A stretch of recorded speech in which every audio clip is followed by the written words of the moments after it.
आखिर आज हम कहाँ पहुँच गए जो हमें इतनी लंबी लाइन देखनी पड़ गई। क्या सिर ही घूम गया यार। तो नमस्ते, कैसे हैं आप सब? राधे राधे जी।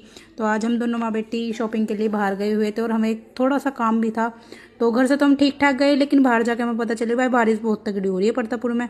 लेकिन यार परतापुर क्रॉस करा तो जेठानी भी क्रॉस करा तो पता चली वहाँ तो एक बूंद भी ना। मैं कहीं क्या जादू हो रहा मम्मी? मैं कहीं यहाँ पप्पी ज़्यादा है क्यों? आखिरकार जिस काम को आए हैं वो आधार कार्ड अपडेट। इन भैया की भी अलग स्कीम इन्हों करें, यहाँ करवाओगे तो 500 रुपये लूँगा, अगर लाइन में लगी हो तो 100 रुपये लगेंगे। मैं कहा भैया हम तो 100 रुपये देने को तैयार है, आगे लाइन में लग जाएंगे, बेशक 400 रुपये में टॉप आ जाएगा। तो हम जैसे ही आगे गए तो देखा भाई वाकई बहुत लंबी भीड़ ही। उस चीज़ को तो मैं रिकॉर्ड ना कर पाई। फिर हम वहाँ से वापस चल दी। मैं कहा पहला बेगम पुल का काम कर हुआ है मम्मी। तो मम्मी कहने लगी बेगम पुल का वैसे जाया जा पैसे हैं।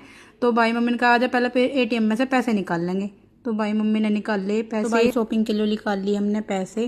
तो अब हम तैयार है शॉपिंग करने के लिए। मम्मी कहने लगी चल धुआं हटा देंगे आज तो पैसों में। तो भाई हम बेगम पुल में एंट्री कर दी। हम चल दिए बेगम पुल। देखा था वहाँ अभी तो कोई है ही ना। मगर सबसे पहले आगे दिखे आज, लेकिन यार 10 बज रहे, बारिश की वजह से कोई आया ना। तो मम्मी ने चूड़ियाँ खरीदी पहले, क्योंकि रक्षाबंधन आ रही। मम्मी की खरीदी, खुद की खरीदी और बुआ जी हर की सबकी खरीदी। तो भाई साहब ये देखते हैं, हमें फिर बेड शीट पसंद आ गई, हमने बेड शीट ली। फिर मम्मी कहने लगी देख कैसी लग रही। मैं कहा मम्मी बड़ी लग रही, तुम्हारी पसंद तो लगी है। फिर भाई इतने बच्चों के इतने अच्छे अच्छे खिलौने देख के बहन को मिस करने लगी। मेरी एक बहन होती तो कितना अच्छा होता। बस फिर हम थक गए इतने में, तो हमने सोची चलो मम्मी जूस पी लेते हैं। ले जूस वूस पिया, आराम से मज़े करे। तभी हमने जूस की दुकान से देखा भैया मेहनत मेहनत बहुत करनी पड़ रहा है 2 पैसे कमाने के लिए। तो भाई मम्मी ने जूस लिया। मैंने कहा मम्मी मैं भी पीऊँगी, बड़ी तेज़ वाली भूख लग रही है। तो भाई भूख से याद आया, मम्मी ने कहा चला तो गोलगप्पे खवाऊँ।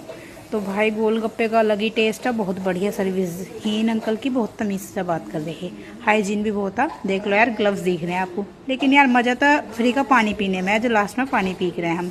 तो ऐसे ही गोलगप्पे की दुकान पर मम्मी को मिल गई पुणे की एक फ्रेंड। तो मम्मी ने उनसे बात करी, हाय हेलो हुई, उनसे पूछा हाल चाल। तो भाई साहब हाल चाल पूछने में इन्होंने 10 मिनट लगा दी। तो भाई साहब जैसे इनका वार्तालाप ख़त्म हुआ, मैं कहा मम्मी चलो बहुत थक रहे हैं अब घर को चलना है। पर यार याद आया अभी तो आधार कार्ड का काम करवाना दोबारा जाके। तो भाई साहब हम चल दिए फिर आधार कार्ड का काम करवाने के लिए। वहाँ जाके हमने देखा ओ माय गॉड यहाँ तो बहुत लंबी लाइन है। मैं कब मेरा ही आधार कार्ड ना हो ना, आधे मिनट का आधार कार्ड ठीक होता दिखे है मम्मी यहाँ। तो भाई तो वैसे ही थक रहे हैं, लेकिन आधार कार्ड तो करवाना ही है जब गए हैं तो भाई साहब बहुत देर बाद हमारा नंबर आया आधार कार्ड में। तो फिर हम आए अपने जो ड्राई फ्रूट खरीदने हैं हमें आगे से। फिर हमने ड्राई फ्रूट खरीदे, आधी शॉपिंग क्या पूरी शॉपिंग खत्म हुई। हम चल दिए गगोल को। तो देखा यार ये तो टेम्पो भर के चले हैं गगोल के। तो यही हमारा व्लॉग आज से ख़त्म होता है। Thank you, Radhe Radhe ji.